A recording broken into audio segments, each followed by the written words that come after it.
محرم الحرام کا مہینہ ہے۔ اس مہینہ کے اندر بہت سارے واقعات رونما ہوئے، اور ان واقعات میں ایک بڑا واقعہ کربلا ہے۔ حضرت امیر معاویہ رضی اللہ تعالی عنہ کے دور خلافت ہے۔ جب آپ آخری عمر میں پہنچے تو کچھ حضرات نے مشورہ دیا کہ آپ ایسا کر لیں کہ اپنے صاحبزادگان میں سے کسی ایک کا انتخاب کرے اور اسی کو اپنا نائب بنا کر کے، اور یزید کے بارے میں بہت سارے نے مشورہ دیا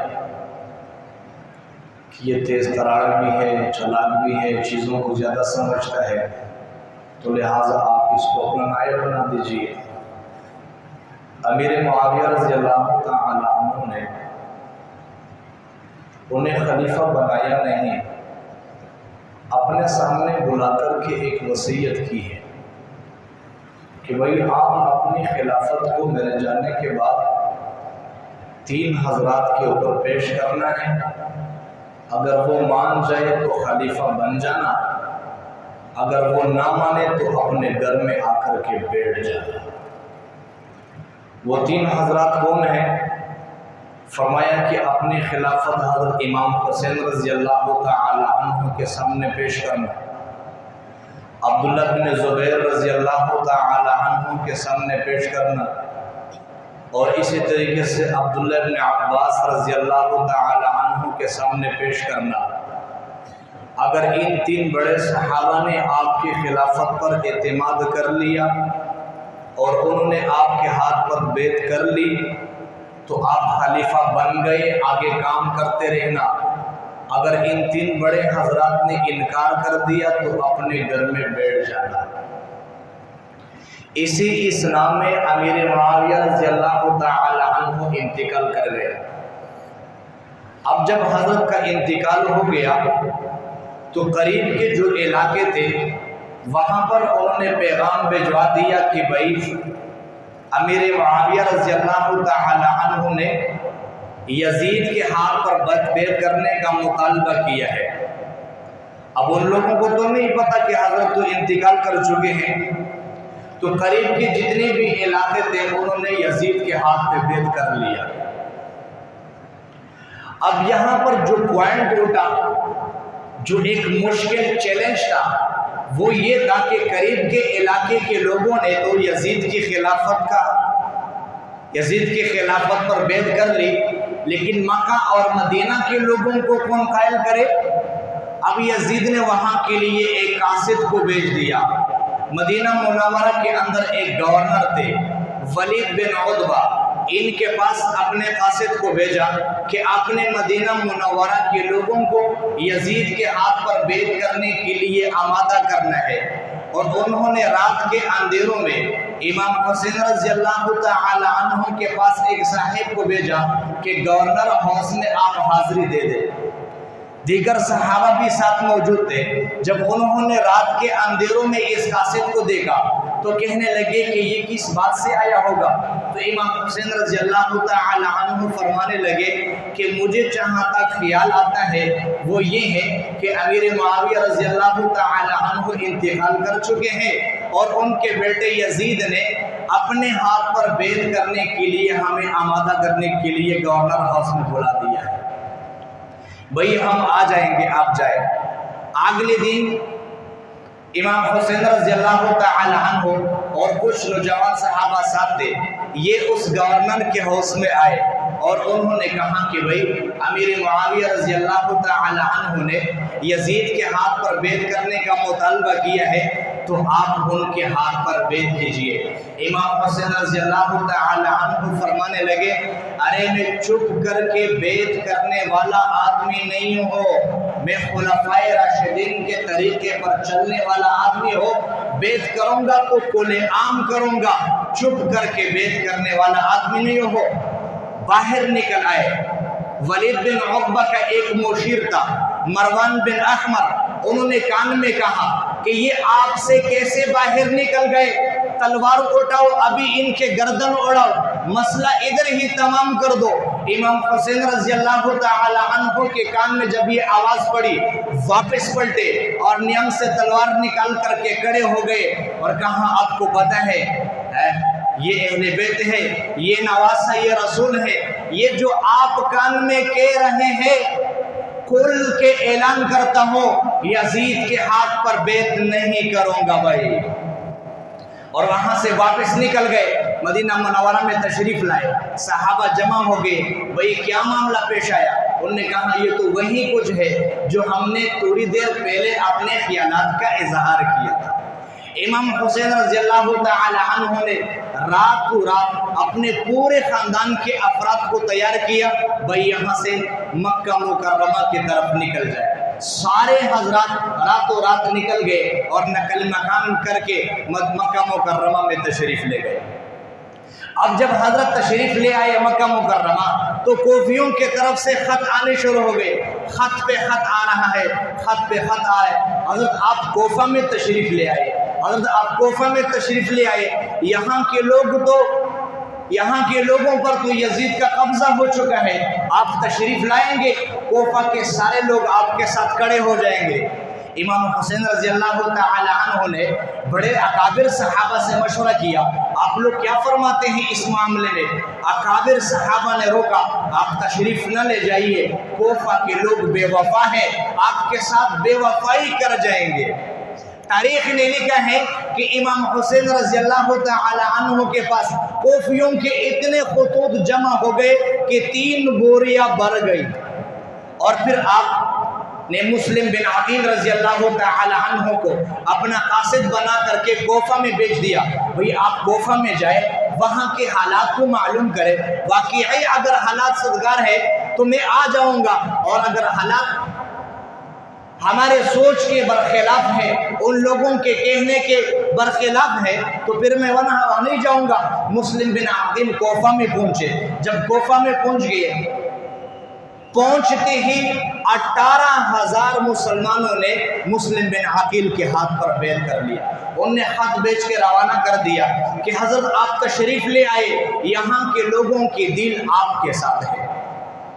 इमाम हुसैन रज़ियल्लाहु ताला अन्हु अपने पूरे ख़ानदान समेत मक्का मुकर्रमा से निकल गए। रास्ते में एक साहिब मिले,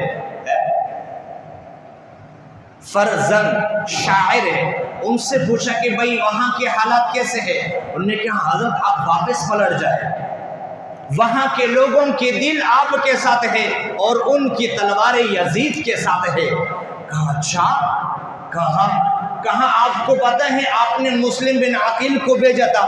कहा जी हाँ मैंने भेजा था, और वहाँ से वापस खत मिला है कि पहले दिन 18,000 लोगों ने उनके हाथ पर बैत की।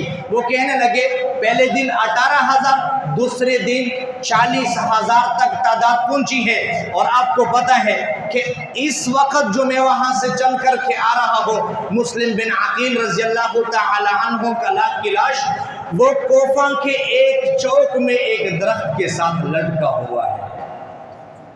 मुस्लिम बिन अकील जैसे वहां पर आए, शाम में यजीद को पता चला कि वहां के मुसलमान तो उनके साथ हो गए, तो उबैदुल्लाह बिन ज़ियाद के पास आदमी को भेजा कि अपने इलाके को भी संभालना है और कोफा के गवर्नर भी आप है। और कोफा के अंदर इस वक्त गवर्नर वो नुमान बिन बशीर थे।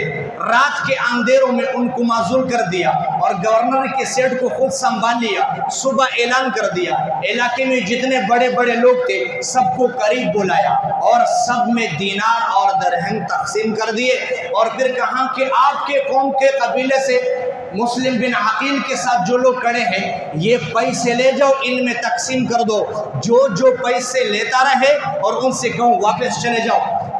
तीसरे दिन मुस्लिम बिन अकील ने जब जोहर की नमाज पढ़ाई, 40,000 के बजाय 10,000 का मजमा साथ था। और जब मगरिब की नमाज पढ़ाई, 5,000 लोग पीछे खड़े थे। और जब सलाम फिरा, एक आदमी भी पीछे खड़ा नहीं था। उबैदुल्लाह बिन जियाद ने क्या किया, मुस्लिम बिन आकिल को गिरफ्तार करके और गवर्नर हाउस के मीनार के ऊपर चढ़ाया और वहां से नीचे फेंका, मुंह के बल लगे और सर टूट गया और वहीं पर शहीद हो गए। शहीद होने से पहले 3 बातें कही, भाई मेरे 3 बातें मान लो, जो मर्जी करना है कर लो। पहली बात ये है, मक्का मुकर्रमा में एक साहिब का मकरूज हो, ये पैसे अदा करने हैं। दूसरी बात, कूफा में मेरा एक रिश्तेदार है, मेरी लाश उनके हवाले कर देना है। तीसरी बात, एक खत लिखता हो, इमाम हुसैन रज़ी अल्लाह तआला अन्हु के नाम रवाना कर देता हो। मैं उनको इतना कह देता हूँ कि हजरत आप तशरीफ न लाइए, यहाँ के लोग बेवफा है, वापस पीछे हट जाएंगे। तो उन्होंने कहा कि कोई मुतालबा काबिल कबूल नहीं है। मुस्लिम बिन आकिल रज़ी अल्लाह तआला अन्हु के लाश को किसी के हवाले नहीं किया जाएगा, बल्कि इस चौक में दरख्त के साथ लटकाया जाएगा, ताकि सारे वो लोग इबरत हासिल करें जो मुस्लिम बिन आकिल रज़ी अल्लाह तआला अन्हु के शाना बशाना खड़े हो गए थे। अब उबैदुल्लाह बिन ज़ियाद ने हुर बिन यजीद को एक फौज का दस्ता दिया और रास्ते में भेज दिया कि इमाम हुसैन रज़ी अल्लाह तआला अन्हु जहाँ कहीं मिले वहीं पर रोक देना, आगे आने नहीं देना। 2 बातें उनके सामने पेश कर दो, यजीद के हाथ पे बैत करनी है या जंग के लिए तैयार हो जाना। इमाम हुसैन रज़ी अल्लाह तआला अन्हु जब अपने खानदान को लेकर करबला के मैदान में उतरे, देखा कि सामने एक सिपाही सालार फौज का एक दस्ता लेकर के खड़ा है। ऐलान हुआ, रुक जाओ, यहाँ से आगे नहीं बढ़ना है। और इमाम हुसैन रज़ी अल्लाह तआला अन्हु ने अपने साथियों से पूछा, सहाबा से पूछा, ये कौन सी जगह है? बतलाइए कि ये करबला का मैदान है। कहाँ? यहीं पर पड़ाव कर लो। वहीं पर खीमे लगा दिए और एक तरफ खड़े हो गए। हुर बिन यजीद इमाम हुसैन के सामने आकर के बैठ गए। कहा, हज़रत 2 बातें हैं, यजीद के हाथ पर बैत कर ले या जंग के लिए तैयार हो जाओ। इमाम हुसैन रज़ी अल्लाह तआला अन्हु फरमाने लगे, अरे बैत तो मैं कर नहीं सकता, आगे आपकी मर्जी है, जो आपने मर्जी करना है वो कर ले। हाँ, मेरी इतनी बात है कि यजीद से इतनी बात कह दे कि मेरी बात सुन ले या हमें वापस जाने दो। कहा, ये नहीं माना जाएगा। अब जब हुर बिन यजीद ने वापस उबैदुल्लाह बिन जियाद को खत लिखा कि वो तो किसी बात को मानने के लिए तैयार नहीं है, क्या किया जाए? उन्होंने कहा कि इनका खाना पीना बंद कर दिया जाए। जब खाना पीना बंद हो जाएगा तो छोटे छोटे मासूम बच्चे इनके पास है, खुद तंग हो जाएंगे और तस्लीम हो जाएंगे। खाना पीना बंद कर दिया। तीसरे दिन हुर बिन यजीद ने फिर से पैगाम भेजा कि वो किसी बात पर आमादा होने वाले नहीं है, और वहां से उबैदुल्लाह बिन ज़ियाद ने उमैर बिन साद को 10,000 का दस्ता फौज का दे करके और करबला के मैदान में रवाना कर दिया। किसी एक को भी नहीं छोड़ना। इमाम हुसैन रज़ी अल्लाह तआला अन्हु के सर को नेज़े पर उठा करके मेरे दरबार में ले आना है। इमाम हुसैन रज़ी अल्लाह तआला अन्हु ने पहले दिन जब ज़ुहर की नमाज पढ़ाई, हुर बिन यजीद और उनके फौज का पूरा दस्ता इमाम हुसैन की इमामत में खड़े होकर के नमाज पढ़ रहे। जब सलाम फिरा तो इमाम साहब कहने लगे, अरे तुम तलवारें हमारे खिलाफ लाए हो और नमाज हमारे पीछे पढ़ते हो। वो कहने लगे, अरे दिल तो हमारे आपके साथ है। इतनी बात तो हमें भी मालूम है कि नवासा रसूल बड़ी शान वाला है, लेकिन क्या करें, हम भी तो किसी से मजबूर हो चुके हैं। अब जब उमैर बिन साद 10,000 का लश्कर लेकर के 72 सहाबा के सामने खड़े हैं और तलवारें दिखा रहे हैं, तो हुर बिन यजीद कहने लगे, अरे आप लोग इनसे जंग लड़ेंगे? कहा, जंग तो लड़ेंगे। आप लोगों को नहीं पता आका दो जहान ने क्या फरमाया था कि ये मेरे हसन और हुसैन जो बेटे हैं ये जन्नत के नौजवानों के सरदार होंगे। कि आपको नहीं पता है, नबी अलैहि सलाम कभी एक को कंधे पे उठाते थे, कभी दूसरे को कंधे पे उठाते थे। फर्ज नमाज में सजदे की हालत में हसन ऊपर चढ़ा होता था, حسین نیچے سے گھسا ہوتا تھا، صحابہ ہٹانے آتے تھے، نبی علیہ السلام فرض نماز میں سجدے کی حالت میں ہاتھ سے اشارہ فرما دیتے تھے میرے بچوں کو کچھ نہیں کہنا، یہ تو وہ لوگ ہیں ان سے جہاد کرو گے، ان سے جنگ کرو گے، ان کے گردنوں پر تلواریں چلائیں گے۔ عمیر بن سعد کہنے لگے ارے کیا کرے، حکومت بھی تو حاصل کرنی ہے۔ تو حر بن یزید آگے کھڑے ہو گئے اور کہا کہ اگر تمہارے تلواریں ان کی اوپر چلنی ہے تو ان پر چلنے سے پہلے میری گردن پر چلائی جائے۔ وہاں مجمع سے نکل کر اور امام حسین رضی اللہ تعالی عنہ کے صف میں کھڑا ہو گیا اور حق کا ساتھ دیا اور سب سے پہلے شہادت کا مقام پایا ہے۔ آج بھی کوفہ میں جہاں پر امام حسین رضی اللہ تعالی عنہ کا مزار ہے وہاں پر حر بن یزید بھی قدموں میں لٹے ہوئے ہیں۔ اور پھر انہوں نے زوردار حملہ کیا، کسی ایک کو بھی نہیں چھوڑا، ایک کو بھی نہیں چھوڑا۔ اور پھر شمر نے جس وقت امام حسین رضی اللہ تعالی عنہ سجدے میں گر گئے تھے، جب تک تلوار ہاتھ میں تھی وار تو نہیں چل سکا، اور جب سجدے میں گرے پھر جا کے انہوں نے خنجر سے سر کاٹا ہے اور پھر نیزے کے اوپر یوں سر کو اٹھایا۔ ایک صاحب میں کہنے لگے بھائی یہ کیسا سر ہے، یہ کیسا سر ہے جو کٹنے سے پہلے بھی بلند تھا، کٹ ہونے کے بعد بھی بلند ہو رہا ہے۔ اور حجت کام کی ہے اور آنے والے انسانیت کو یہ میسج دیا، یہ پیغام دیا کہ ہم دنیا کے اندر ظالم کے ساتھ شانہ بشانہ کھڑے ہونے کے لیے نہیں آئے بلکہ مظلوم کے ساتھ شانہ بشانہ کھڑے ہونے کے لیے آئے ہیں۔ یزید نے جس قدر ظلم کے پہاڑ توڑے ہیں، نبی علیہ السلام کی اولاد ان کے ہاتھ پر بیعت کے لیے کبھی بھی تیار نہیں ہوں گے۔ گردن سرتن سے جدا ہو سکتے ہیں لیکن ظالم کے ہاتھ پر بیعت نہیں ہو سکتا ہے۔ یہ پوری دنیا کے انسانوں کو یہ میسج دیا اور یہ پیغام دیا۔ اللہ تبارک و تعالی ہم سب کو ان ہستیوں کے نقش قدم پر چلنے کی توفیق عطا فرمائے۔ وآخر دعوانا الحمدللہ رب